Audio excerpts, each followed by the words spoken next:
یہ آکاشوانی لکھنؤ ہے۔ علاقائی خبریں معاذ اختر سے۔ ریاستی سرکار نے کل اجودھیا میں 7ویں دیپ اتسو کے دوران رام کی پیڑی سمیت 51 گھاٹوں پر 21 لاکھ سے زیادہ دیے روشن کر کے چھٹی بار گنیز عالمی ریکارڈ بنایا ہے۔ وزیر اعلیٰ یوگی آدتیہ ناتھ نے اجودھیا دیپ اتسو کو ایک بھارت شریشٹھ بھارت کے خواب کو پورا کرنے والا دنیا کا انوکھا انعقاد بتایا۔ انہوں نے کہا کہ سنتوں کے آشیرواد اور ریاست کے باشندوں کے تعاون سے اس بار بھی اجودھیا میں سب سے زیادہ دیپ جلانے کا عالمی ریکارڈ قائم ہوا ہے۔ اجودھیا کے دیپ اتسو پروگرام میں گورنر آنندی بین پٹیل، وزیر اعلیٰ یوگی آدتیہ ناتھ، نائب وزیر اعلیٰ برجیش پاٹھک اور وزیر سیاحت جے ویر سنگھ اور کئی کابینی وزیر شامل ہوئے۔ ساتھ ہی مختلف ممالک کے سفیر اور مذہبی رہنما بھی دیپ اتسو کے گواہ بنے۔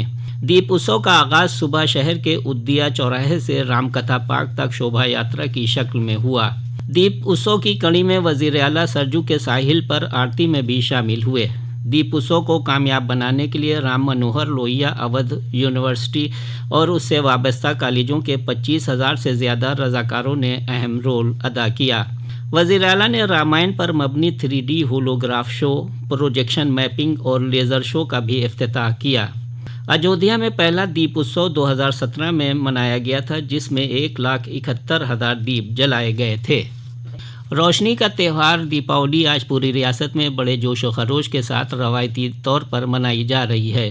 لوگ اپنے اپنے گھروں کی صاف صفائی کر رہے ہیں، جو شام ہوتے ہی دیوں اور موم بتی کی روشنی سے جگمگا اٹھیں گے۔ بازاروں میں عمارتوں کو بجلی کے خوبصورت جھالروں سے سجایا جا رہا ہے۔ سبھی مقامات پر دیر شام لکشمی اور گنیش کی پوجا ارچنا کی جائے گی۔ دیپاولی کی تیاریوں کے لیے کل دیر رات تک لوگوں نے بازاروں میں خریداری کی۔ تہوار سے وابستہ دکانوں پر لوگوں کا ہجوم دیکھا گیا۔ اس بار بھی دیپاولی میں مٹی کے دیے جلانے کے لیے لوگوں میں خاص طور سے جوش دیکھا جا رہا ہے۔ دھرم نگری چترکوٹ میں اس بار 2 دن دیوالی منائی جائے گی۔ دوشنبے کو بھی اماوسیہ ہونے کے سبب وہاں دیپاولی کے دوسرے دن کے میلے میں بھی ہجوم رہے گا۔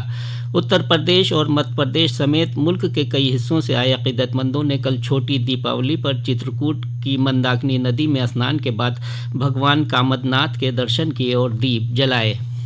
وزیر اعلیٰ یوگی آدتیہ ناتھ آج گورکھپور ضلع میں ونٹاگیا سماج کے لوگوں کے ساتھ دیپاولی منائیں گے۔ وہ دیپاولی کے دن ونٹاگیا لوگوں کے درمیان پہنچتے ہیں اور ان کے ساتھ دیپاولی کی خوشیاں بانٹتے ہیں۔ ونٹاگیا گاؤں میں ہونے والے دیپاولی پروگرام میں وزیر اعلیٰ 153 کروڑ روپے کے 52 ترقیاتی کاموں کا افتتاح اور سنگ بنیاد رکھیں گے۔ ریاستی سرکار وقف املاک کے لیے نئے قواعد و ضوابط لانے جا رہی ہے۔ مجوزہ قواعد میں وقف املاک پر غیر قانونی قبضہ داروں سے جرمانہ وصولنے کا ضابطہ ہوگا۔ اس معاملے میں مرکزی سرکار پہلے ہی قواعد و ضوابط بنا چکی ہے، جسے ریاست میں بھی نافذ کیے جانے کی تیاری ہے۔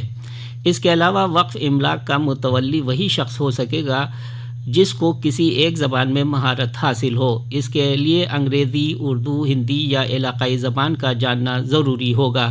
متولی بننے کے لیے وقف کے قواعد و ضوابط کے ساتھ شرعیہ کی معلومات بھی ضروری ہوگی۔ قبضے کی حالت میں ایگزیکٹو افسر کے سامنے دعویٰ پیش کرنا ہوگا اور بے دخلی کے احکام پر 45 دنوں کے اندر عمل درآمد کرایا جائے گا۔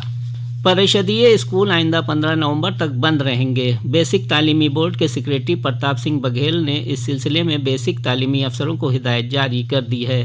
بورڈ کے تحت چل رہے اسکولوں اور تسلیم شدہ بیسک اسکولوں میں بھی اس دوران تعطیل رہے گی۔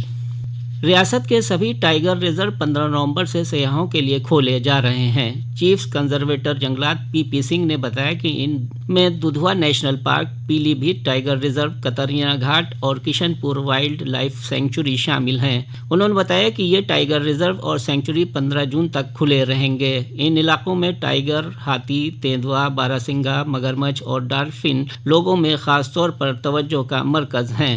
ان علاقوں میں سیر کرنے کے لیے UP ایکو ٹورزم کی ویب سائٹ پر آن لائن بکنگ کرائی جا سکتی ہے۔ آکاشوانی لکھنؤ سے علاقائی خبریں ختم ہوئیں۔